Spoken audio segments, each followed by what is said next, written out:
Hello everyone, welcome to this ETHRWorld Thought Leadership Conversation. Today's session, thoughtfully co-curated with Coursera, focuses on one of the most consequential developments facing HR leaders today: the transition of generative AI from emerging concept to critical enabler of business and talent strategy.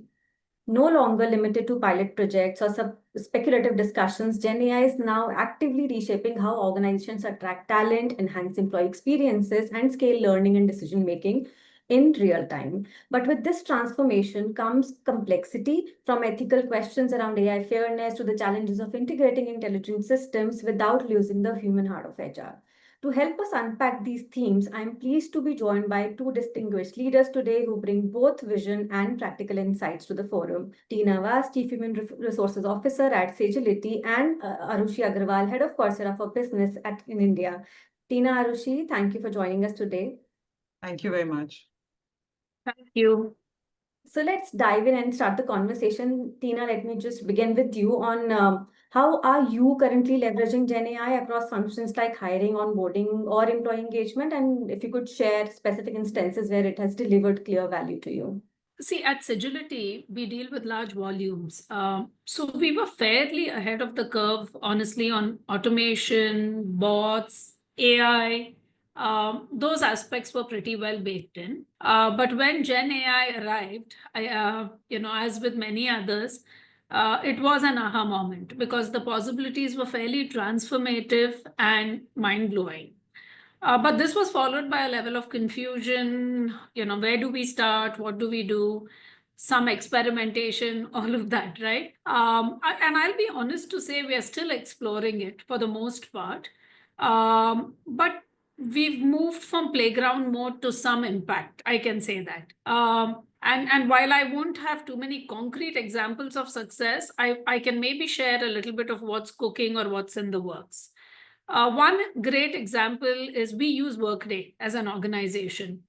And we are now rolling out Workday Assist, it's like a chatbot buddy.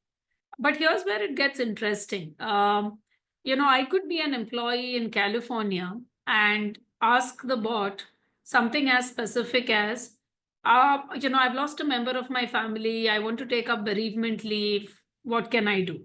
Now, the tool is capable of looking at which state you are in, because that determines the leave you can take. Other policies that the company that the bot would have to look into before giving an answer, and in a very conversational style, give you a response, right? So this is a great use of the tool, which we think is from an HR or a basics, taking away the admin noise, but doing it in a real friendly way. We've also leveraged it in learning. And this is again in the works. We have not yet, I can't say it's success yet, but what we want to do is have personalized journeys that can keep up with learning curves of an individual. There may be some chapters I'm great at, I'll just breeze through. And then there's some where I'm going to need a little more help and a little more questions to help me get past it. Learning content in its original form doesn't do that, right? But with AI, this is possible. So we are exploring that. Similarly, with recruitment, there's a whole bunch of things we are looking at, from how we assess, how we write job descriptions, how we evaluate. There's a host of things. So that's in a nutshell, I'd say, how we have begun use of AI. Lots to do.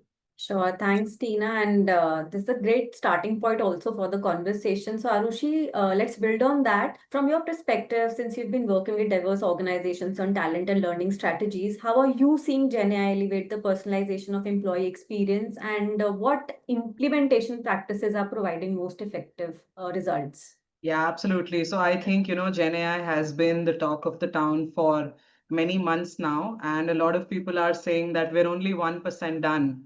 So looks like quite a few exciting things still to come our way. The way we are seeing it, given our genesis and given the Coursera legacy of being founded by two Stanford AI professors, the way we're really looking at it is, number one, in general, given AI and generative AI isn't a topic or an expertise which employees used to have. So the one thing that we are seeing is even what they are learning needs to be personalized. Everyone doesn't need to be an expert in Gen AI.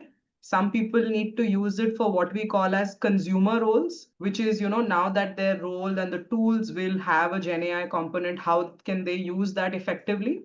And others will be in producer roles. So they will actually create the tools and the use cases to support the rest of the organization. So that's on the learning side. On a experience side, across all platforms and services that we have, we're seeing personalization is now truly possible. Earlier, it was a fairly theoretical concept with gamification and things like that being pursued by organizations. But with the advent of Gen AI, the same platform can be curated for different individuals in different manners. And the way we've seen it is threefold from a Coursera perspective.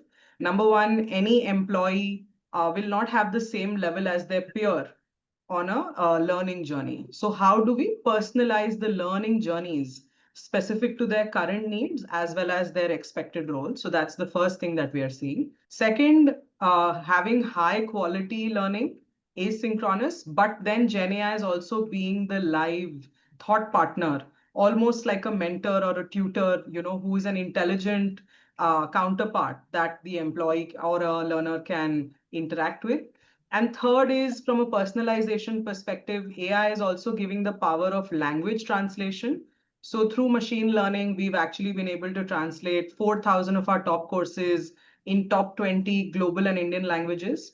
So these are the three ways in which we are feeling like personalization at the platform level is truly a reality today versus a theoretical concept. And of course, learning on GenAI has become almost a must for every role. Thanks, Arushi. In fact, it is great and maybe on at a level fascinating to see how the same tools that optimize learning can also reframe how we think about engagement and agility. So, Tina, I'll bring you back into the conversation, and as we deepen our use of AI, new questions are emerging around fairness, ethics, and governance. So, what are some of the challenges you are seeing on this front, and how can HR leaders proactively manage bias and build trust in AI-driven processes? This is a great question. And, I'll share something that maybe you all can relate with, right? A few months ago, I started receiving verbose and sometimes irrelevant responses to very simple questions. And that was the arrival of ChatGPT at work. I'd say this is a very poor example of how to use AI because you're not using it to aid you. You're kind of stop thinking, you're putting a question and you're giving a senseless answer. And many of us experienced that. We called it out and we said, listen, please look at what you're writing back. And, it just can't be fancy English. There's got to be content and real thought into how you respond. And that at a deeper level, that's really what it is, right? If you use a machine mindlessly, it's going to give you that. So being very conscious, deliberate, evaluating what it does and making sure you always have that eye on it is important. Bias is the next big thing because while AI is here from an HR perspective, we are also keeping up with the changing mindset of the employee. We are getting into a world where skill may be more important to evaluate versus which college did you pass from, or are you a degree holder or not, which still tends to be how a lot of us hire. If you have Gen AI, which is fed on years and years of bias, it's going to give you those results. So I think being sure that you don't perpetuate that and being mindful of how the tool shortlists fairly, I think this is something we need to think of. One challenge that I faced, and I can share this with you all as an example, we recently brought on a very strong assessment partner. And the assessment partner, I would say, was ahead of its time in terms of things that it could offer us, right? And one AI solution that they came with was the use of, so let's say I'm looking for a certain skill at a proficient level and some others at intermediate and whatever. Now a bouquet of this can technically be used to tell us that, hey, Sigility, you want all of this at X price, whereas others in the market are paying so and so for this. So it tells you whether you're being too demanding or you're overpaying or whatever. I mean, this is a game changer, right? But if I have to do this, I also had to share our data. Now, for HR leaders, these are considerations. Am I going to get better outcomes and am I going to lose some competitive advantage if I do this? I think these are things which we have got to be very mindful about. So if I have to summarize, I would say we can't get lazy. We can't just say click a button and hope it does the right thing. We must look for bias. We must be willing to explain very transparently how we are using AI and what it does for us, and constantly audit and look to improve, and be sure that you're keeping your organization safe while you're in the journey of getting better faster.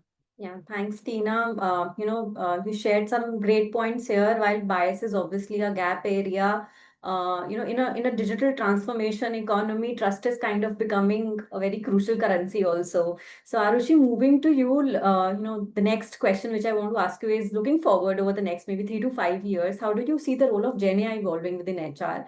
And what emerging trends should leaders track to ensure their organization remains resilient, relevant, and future ready? Sure, absolutely.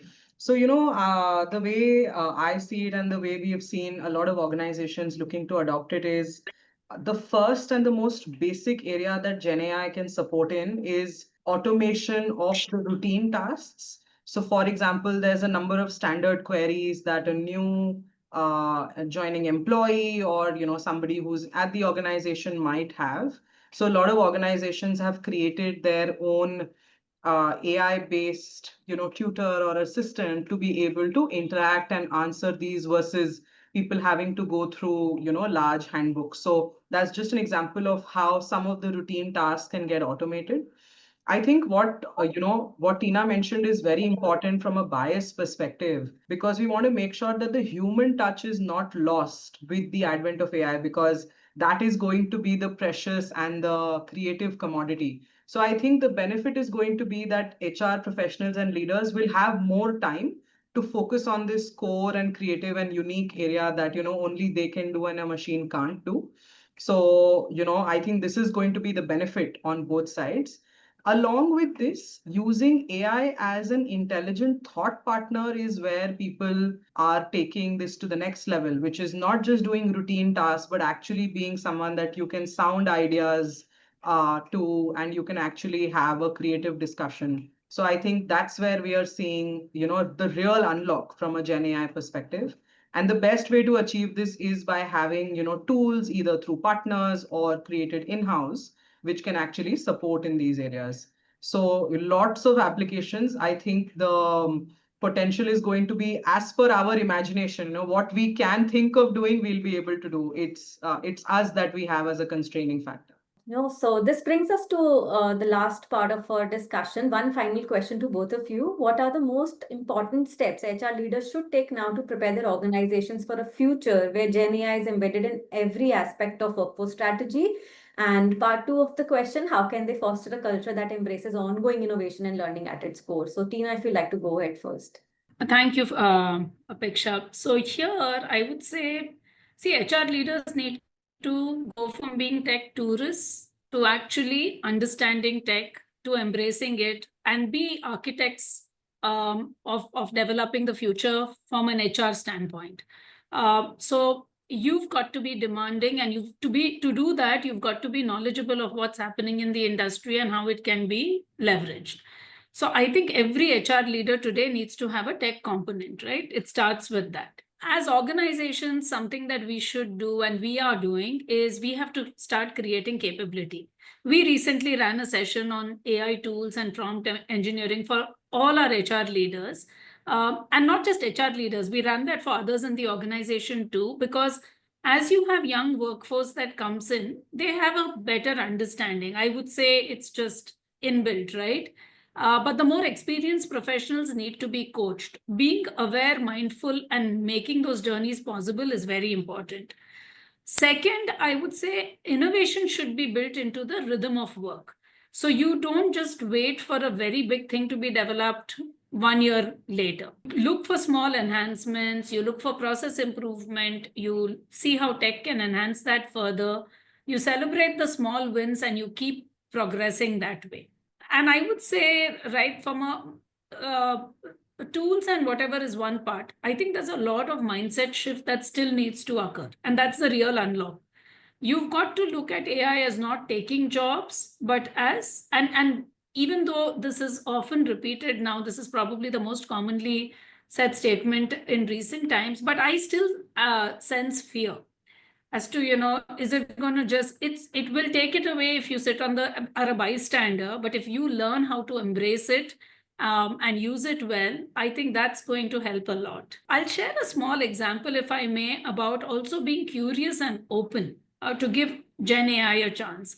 Recently, my daughter was sharing an example with me that there are young girls today who may not get so much empathy from their boyfriends, but they use Gen AI tools to journal their feelings or whatever they are going through. And sometimes they get a great response out of a tool. It's so contradictory to how we have been conditioned so far, right? But I was trying to overlay that with my workplace and a very stressed out or a busy HR person dealing with a stressed employee. And it got me thinking, could a Gen AI tool help both of them get to a better conclusion? And I know that's controversial and probably something that may or may not happen, but I'm just saying that's being curious, that's being open, that's being willing to consider something like that. So I'd say that those are the aspects I'd look at, that we be holistic in our approach. Many times the right hand doesn't know what the left is doing. At Sigility, we have set up a team under a very passionate leader to build the future of work.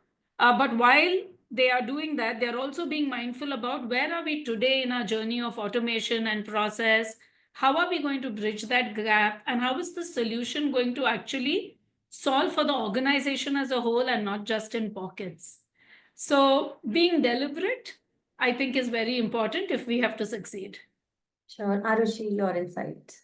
No, so absolutely, really well said, Tina. I think just being open, like you said, being deliberate, these are so very important because, technology is kind of a dormant thing without the human intervention and actually us embracing it. So absolutely fully echo this.